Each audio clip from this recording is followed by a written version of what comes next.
नमस्कार फरीदाबाद, मैं सौरभ भारद्वाज और एक बार फिर आप सभी के साथ लाइव हैं। और आज चुनाव नतीजे आए हैं हरियाणा में।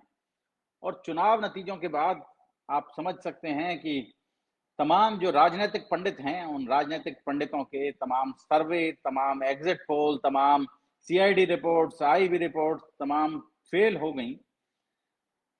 और जो नतीजे आए वो पूरे हरियाणा नहीं, पूरे देश को चौंकाने वाले थे। लेकिन अगर आप तसल्ली से इन नतीजों पर थोड़ा पुनर्विचार करेंगे, समझने की कोशिश करेंगे कि हुआ क्या है, तो आपको बहुत बहुत तसल्ली से समझ में आएगा कि दरअसल कांग्रेस से महज 0.9% वोट ज्यादा लाने वाला 0.8%। धर्मेंद्र कुमार जी बिल्कुल ठीक कह रहे हैं, हम भी कोई अलग से तो नहीं आते हैं कहीं से, हम भी इसी समाज का हिस्सा हैं। और प्रवेश बंसल जी नमस्कार। लेकिन आप जो ये नतीजों का विश्लेषण करेंगे तो आप चौंक जाएंगे। और महज 0.8% वोट ज्यादा लेकर ऐसा क्या हुआ कि बीजेपी सत्ता में आ गई और कांग्रेस को सत्ता से फिर एक बार बाहर बैठना पड़ा।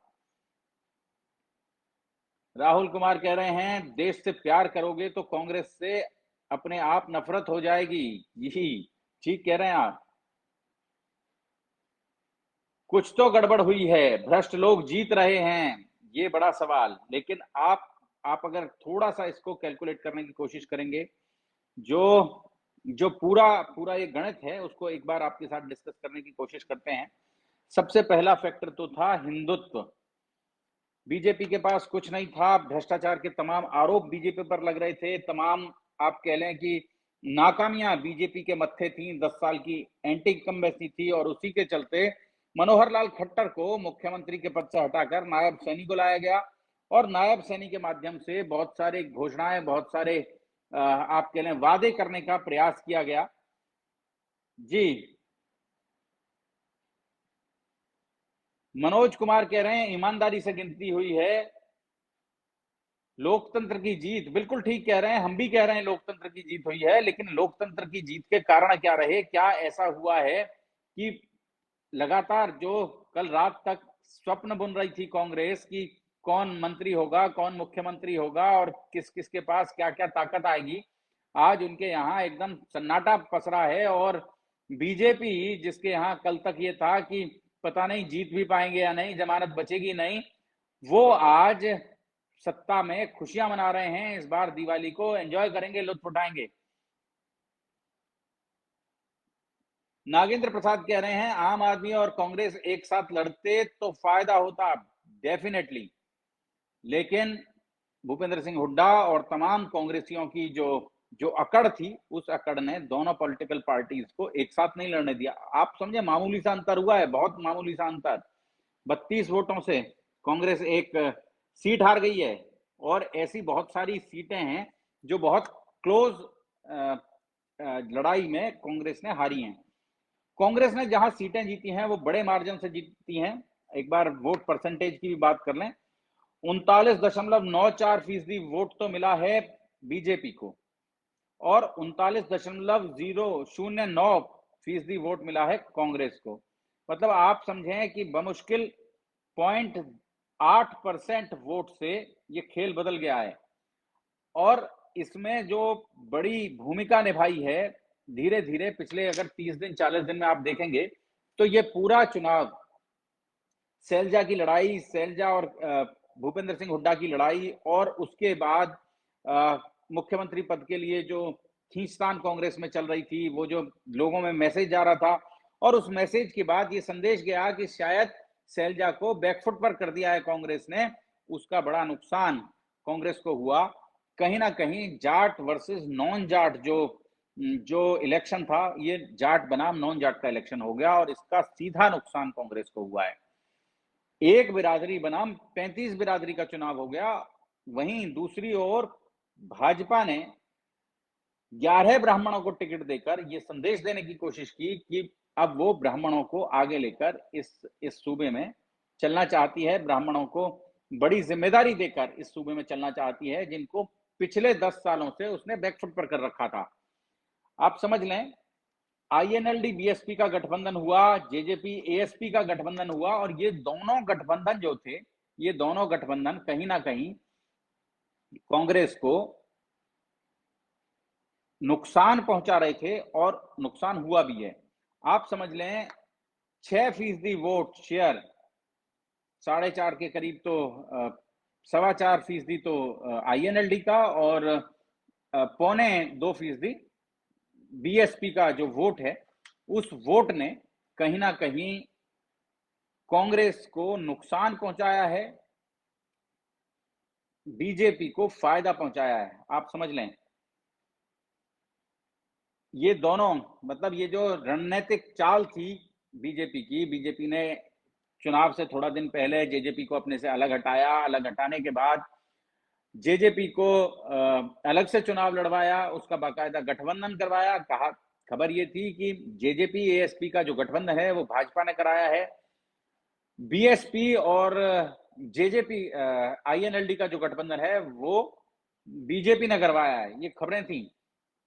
और इन गठबंधनों का कहीं ना कहीं नुकसान कांग्रेस को उठाना पड़ा है। इन गठबंधनों की सीटें नहीं आई, 2 सीटें केवल आई हैं INLD की, और पूर्व उप मुख्यमंत्री दुष्यंत चौटाला की तो जमानत जब्त हो गई। 6ठे नंबर पर, आप समझ लें 6ठे नंबर पर रहे फरीदाबाद।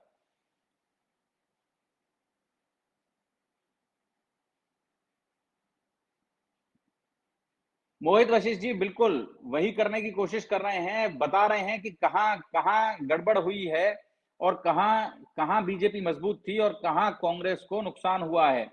हिंदुत्व पहला मुद्दा था, दूसरा मुद्दा था जाट बनाम नॉन जाट का चुनाव बन गया ये, तीसरा INLD बीएसपी जेजेपी एएसपी इन्होंने नुकसान पहुंचाया कांग्रेस को, चौथा नुकसान संगठन की वजह से हुआ। बीजेपी के पास एक मजबूत संगठन हरियाणा में, लेकिन कांग्रेस के पास संगठन का अभाव। जितने नेता चुनाव लड़ रहे थे वो सब अपने निजी क्षमताओं के आधार पर चुनाव लड़ रहे थे, और उसी का सीधा सीधा नुकसान कहीं ना कहीं कांग्रेस को उठाना पड़ा है। और एक बड़ा मुद्दा ब्राह्मण टिकटों का ज्यादा वितरण। आप समझ लें 32 वोटों से वो सीट, जो सीट आमतौर पर जाट सीट मानी जाती है उचाना कला, जहां आमतौर पर दोनों राजनीतिक दल जेजेपी बीजेपी कांग्रेस और आपका INLD सब मौका देते हैं वहां जाटों को, वहीं इस बार बीजेपी ने देवेंद्र अत्री को चुनाव लड़ाया, और वो 32 वोटों से चुनाव जीतने में कामयाब हुए हैं, ये समझ लें। ऐसे और भी बहुत सारी सीटें हैं जहां ब्राह्मण उम्मीदवारों ने अंतर पैदा किया है। उसके बाद एक मैसेज लगातार जा रहा था कि हुड्डा सरकार बनेगी, वो गाना बज रहा था हुड्डा सरकार बनावेगा, ये कहीं ना कहीं बैकफायर किया इस गाने ने।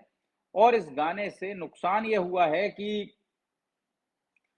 जो नॉन जाट वोट था, खासतौर से देहात का जो नॉन जाट वोटर था, उस नॉन जाट वोटर ने अपने आप को कांग्रेस से दूर रखा, बीजेपी की तरफ चला गया, जिसमें ओबीसी भी था, जिसमें दलित भी था, और शैलजा का पीछे जाना भी एक बड़ा फैक्टर रहा है। आप थोड़ा सोचिएगा इस पर। एक और बड़ा परिवर्तन जो दक्षिण हरियाणा में देखने को मिला, दक्षिण हरियाणा फिलहाल बीजेपी का एक बड़ा गढ़ बन गया है। आप देखेंगे तो गुड़गांव और फरीदाबाद ये दोनों जिले ऐसे हो गए हैं जहां बीजेपी की भर भर के वोट आती हैं, और इन पर कोई लहर का, कोई भ्रष्टाचार का, कोई ऐसे तमाम मुद्दों पर का कोई फर्क नहीं पड़ता। उसकी एक बड़ी वजह है यहाँ प्रवासी वोटर बहुत बड़ी तादाद में आ गया है, और जिस पर बीजेपी का एक बड़ा ठप्पा है, जिसको जिसको बीजेपी कमल का फूल ही दिखाई देता है, आप ऐसा समझ लें। मोहित वशिष्ठ जी पूछ रहे हैं आपने जलेबी खाई क्या? जलेबी जलेबी तो अब बीजेपी वाले खिलाएंगे, सबको खिला रहे हैं। एक और बड़ी चीज जिसको इस इलेक्शन में देखा गया, बीजेपी अपनी पूरी ताकत किसी भी चुनाव में झोंकती है, चुनाव को चुनाव की तरह लड़ती है, आधे मन से हाफ हार्टेड जो लड़ाई है उस लड़ाई को नहीं लड़ती। आप सोचें बीजेपी ने इस पूरे इलेक्शन में अपने तमाम बड़े नेता, तमाम राज्यों के मुख्यमंत्री, उन्हें यहां उतारा। पलवल में आप ये समझें आसाम के मुख्यमंत्री कितने वोट होंगे, आसाम के पलवल में आप ये समझें, लेकिन पलवल में हिंदू वोटों को कंसोलिडेट करने के लिए, उनका पोलराइजेशन करने के लिए आसाम के मुख्यमंत्री को पलवल लाया गया। नरेंद्र मोदी आए, अमित शाह आए, और भी तमाम नेता यहां पहुंचे, अनुराग ठाकुर यहां पहुंचे। जिन भी नेताओं से यहां प्रभाव डाला जा सकता था, उन तमाम नेताओं को भाजपा ने मैदान में उतारा, जबकि कांग्रेस की ओर से इन नेताओं का अभाव दिखा। इन नेताओं के बारे में कोई चर्चा नहीं हुई, इन नेताओं के बारे में कोई बातचीत नहीं हुई। ये सबसे बड़ी बात थी। उन नेताओं को लाने के बारे में कांग्रेस सोच ही नहीं पाई। अपने बड़े नेताओं को, एक सचिन पायलट को लाया गया और बाकी नेता यहाँ इस क्षेत्र में नहीं आए। उसका बड़ा नुकसान कांग्रेस को उठाना पड़ा है। आप क्या सोच रहे हैं, आप इसके बारे में जरूर बताइएगा। बड़कल में क्या हुआ है, क्यों हारे विजय श्री? बड़कल के कारण तो बहुत सारे हैं, लेकिन सबसे बड़ा कहीं ना कहीं दलित वोटर का जो मोह है वो कांग्रेस से भंग हो गया। जैसे ही भूपेंद्र सिंह हुड्डा के मुख्यमंत्री बनने की बात आई, वैसे ही दलित वोटर कहीं ना कहीं कांग्रेस से छिटक गया है। सैलजा के बैकफुट पर जाते ही दलित वोटर ने अपनी एक दूरी बनाई और उसका नुकसान सीधा सीधा कांग्रेस को हुआ है। आप समझ लें, महज 0.8% वोट कम आए हैं और उससे कांग्रेस के हाथ से सत्ता खिसक गई। आप ये समझ लें, लोकसभा में जो बराबरी पर छूटा था, ये मैच बराबर चल रहा था, उसके बाद लोकसभा के चुनाव नतीजों ने एक अलर्ट दे दिया बीजेपी को, और बीजेपी एकदम आप समझ लें कि इलेक्शन मोड में आ गई थी। बिल्कुल युद्ध स्तर पर उसने तैयारियां शुरू कर दी थी और बीजेपी ने इलेक्शन को एक बड़े प्रबंधित तरीके से, बहुत ऑर्गेनाइज तरीके से इस चुनाव को लड़ा और इस चुनाव में बीजेपी ने अपनी पूरी ताकत का एहसास कराया। जहां कमजोर प्रत्याशी थे, जिनके चेहरे से पब्लिक को पसंद नहीं आ रहे थे, उन नेताओं को बदला और उनकी जगह बिल्कुल नए चेहरे वाले प्रत्याशी दिए। हालांकि उन पर बाहरी का ठप्पा था, लेकिन उनके नेगेटिव प्रचार नहीं थे, इसलिए कमल का फूल उनके साथ चला गया और वो लोग चुनाव जीतने में कामयाब हो गए। कम वोट परसेंटेज, वोटर नहीं निकला, घर से बाहर नहीं निकला, लेकिन अगर शायद निकलता तो और भी जो नतीजे थे वो बीजेपी के ही पक्ष में जाते, ऐसा समझ सकते हैं आप। और उमंग गोयल जी कह रहे हैं बड़ा नेता नहीं आया कांग्रेस की तरफ से। बिल्कुल ठीक। क्या ईवीएम को मैनिपुलेट करा गया है भैया? प्रवेश बंसल पूछ रहे हैं। बहुत सारी जो खामियां थी कांग्रेस की तरफ से, जो खामियां थी, सबसे बड़ी बात तो संगठन का अभाव। आप समझ लें, और भी कुछ नहीं तो इस समय फरीदाबाद में बीजेपी के लगभग छोटे बड़े सब संगठनों, आरएसएस की पूरी टीम मिलाकर लगभग 5000 के करीब कार्यकर्ता हैं जो बीजेपी के पास पेड नहीं है, उसके संगठन के कार्यकर्ता हैं। तो वो कार्यकर्ता कहीं ना कहीं इस पार्टी के लिए काम कर रहे थे, जबकि कांग्रेस के लोगों को हर जगह पैसा पे करना पड़ रहा था और इसका बड़ा नुकसान हुआ है।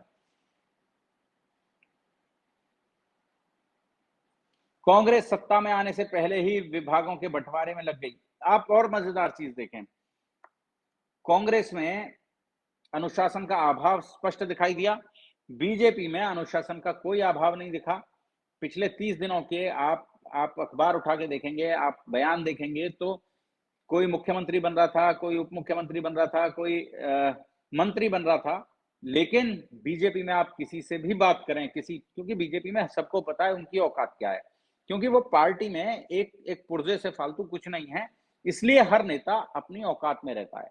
आप समझ लें, किसी भी नेता से आपने बात की, किसी भी नेता का आपने इंटरव्यू किया, बीजेपी के एक भी नेता ने ये बात नहीं बोली कि मैं ये बनूंगा, मुझे ये बना दे पार्टी, मुझे ये बना दे।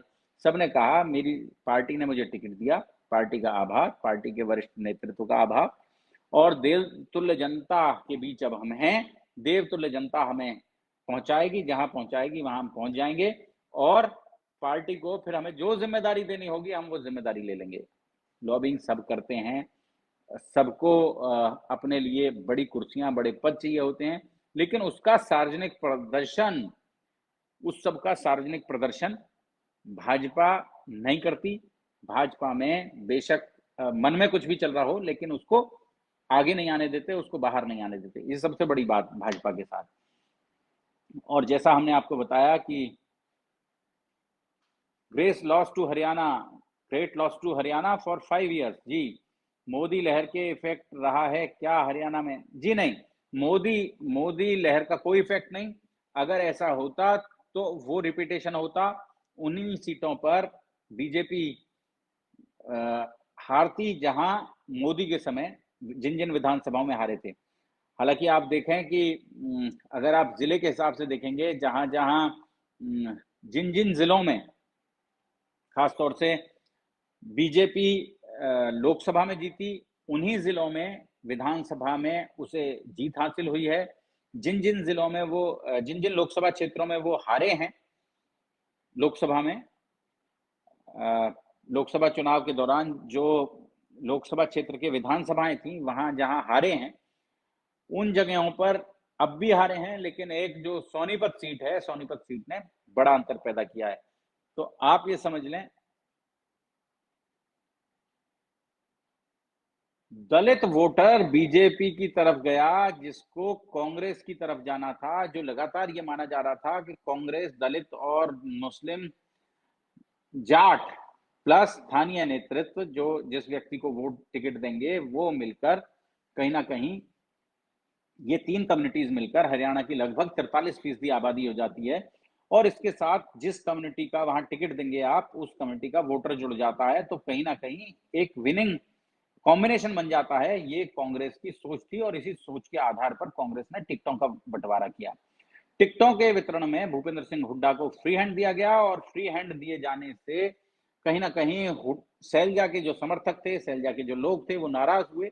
और कहीं ना कहीं एक मैसेज दलित समाज में ये भी गया कि सरकार जाटों की बन रही है, दलितों को शायद इसमें कोई विशेष हिस्सेदारी नहीं मिलने वाली है, उन्हें मुख्यमंत्री नहीं बनाया जाएगा, उनको कोई महत्वपूर्ण पद भी नहीं दिया जाएगा। और आप देख लें कि प्रदेश अध्यक्ष उदय भान खोड़ल से हार गए हैं चुनाव 2,500 वोटों से। अब आप इसके कुछ भी भीतराघात लगा लें, आप लगा लें कांग्रेसियों की अपनी ईगो थी तो ये लोकसभा चुनाव हारे। अगर ईगो नहीं होती कांग्रेस के नेताओं में, तो ये लोकसभा चुनाव, फरीदाबाद लोकसभा चुनाव कांग्रेस जीतती, और कांग्रेस यहां से अब विधानसभा में भी अच्छा प्रदर्शन कर रही होती। लेकिन आप समझ लें, कांग्रेस अपनी बेवकूफियों से, अपनी गलतियों से लगातार चुनाव हार रही है, और जनता का इसमें कोई विशेष योगदान नहीं है। जैसे आप जनता के पास वोट मांगने के लिए जा रहे हैं, जैसे आप जनता को मोटिवेट कर रहे हैं, जनता वैसा ही देख रही है और वैसा ही रिएक्ट भी कर रही है। आप ये समझें।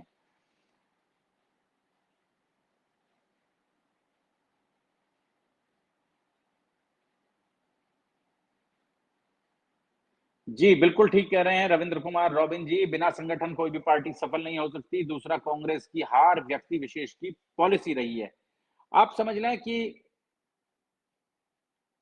संगठन कितना महत्वपूर्ण हो जाता है, कितना जरूरी होता है, उसका एक छोटी सी वानगी है कि आप उन इलाकों में जाइए जहां जहां कांग्रेस का संगठन नहीं है। कांग्रेस के लोग हो सकते हैं, लेकिन उन लोगों के पास कोई जिम्मेदारी नहीं है, और वो लोग अपने साथ कुछ और लोगों को भी जोड़ना चाहें तो केवल भावना के आधार पर जुड़ता है, और कोई दूसरी वजह नहीं है।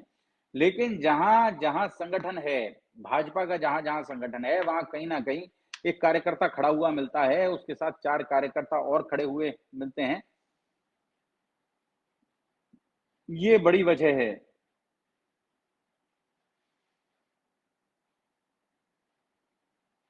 और बहुत सारे कारण हैं, अलग अलग विधानसभा सीटों पर अलग अलग विश्लेषण करेंगे हम लगातार। लेकिन आज केवल और बात हरियाणा की, पूरे हरियाणा की समग्रता से हम लोगों ने चर्चा की है, और जोड़ेंगे आपको ऐसी ही और महत्वपूर्ण खबरों के साथ, चर्चाओं के साथ।